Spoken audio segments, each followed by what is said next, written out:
আমাদের দুনিয়ায় কোনো শত্রু থাকার কথা ছিল না।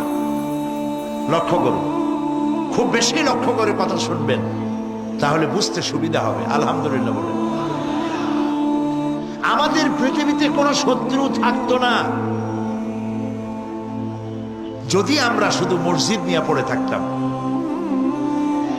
যদি আমরা শুধু জিকির আজগার করতে থাকতাম, যদি আমরা শুধু জসনা জলুস আর গিয়ারা শরীফের মধ্যে নিজেদেরকে লিপ্ত করে রাখতাম, আমাদের কোনো শত্রু থাকতো না।